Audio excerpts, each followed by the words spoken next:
Every year, many children are born into poverty in South Africa. But this shouldn't mean that they're trapped to be poor for the rest of their lives.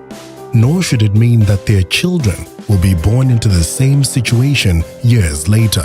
The Western Cape government believes it's possible to break the cycle of poverty in one generation. But no government can do this alone. Communities, families, and individuals need to work together to achieve this. This is Linda, a healthy baby girl born to her proud but poor mother and father in Khayelitsha. They both know that becoming a parent is a great privilege and a big responsibility. They both have taken responsibility for Linda's well-being and future. As she grows up, the opportunities the government offers her, together with the choices her parents make, will shape her future. The older she gets, the more her own choices will open opportunities for her. Right now, Linda's parents can get a child grant from the government, which will help them to support her financially. But her parents must make sure they use this money to feed and care for her and not spend it on themselves. Right now, Linda can receive free immunization provided by the Western Cape Department of Health so that she does not get serious illnesses like polio and measles. But her parents must take responsibility to take her to the nearest clinic for the vaccinations. If either of her parents are HIV positive, they can receive free antiretroviral therapy and counseling. But they have a responsibility to be tested and, if HIV positive, to take their ARVs every day.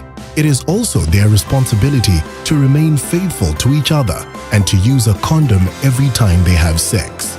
The Western Cape government also spends most of its education budget on books, transport, teachers, and feeding schemes for poor learners like Linda. But her parents have to make sure that she's at school every day, well prepared and on time. Linda will be one of 37,000 learners across the province to receive free schooling and textbooks. But to make the most of this, her parents must give her a quiet place to study and ensure that she stays in school until she does her matric. She could also be a learner at one of the 70 new and replacement schools the Western Cape government will build over the next 3 years. And it's important that her parents become involved in her education by attending school meetings regularly. Linda could make use of one of 180 mass participation and development centers we have opened across the province. Here, she'll have a safe place to learn and all the necessary facilities to take part in sport and cultural activities. Her parents must protect her from the dangers of alcohol, drugs, and gangs by making sure she attends one of these MOD centers in their area. The Western Cape government is committed to protecting Linda by conducting oversight over the police and limiting the availability of alcohol in communities, because we know that alcohol abuse increases violence. But bringing down crime is everyone's responsibility. Linda and her family must become involved through neighborhood watches, community policing, and the reporting of criminal activities such as illegal shebeens. Because Linda's parents were role models, she learned to take responsibility too and use her opportunities. And because she attended school until matric, did well in her exams, and stayed away from alcohol, drugs, and gangs, she's able to get a study bursary or be chosen for the Western Cape government's Work and Skills program or government internship program, where she'll be provided with the skills or work experience she needs to get a job in the future so that she can support herself and her family. She'll never have to be dependent on an abusive partner because she can't earn her own living. She will choose a husband carefully because she wants him to be a good father to her children, like her own father was.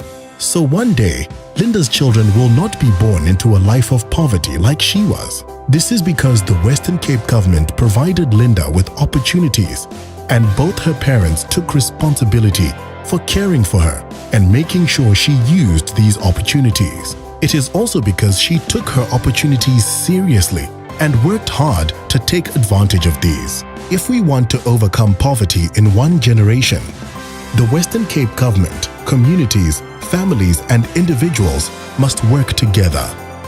By working better together, we can offer our children a brighter future. There's no other way.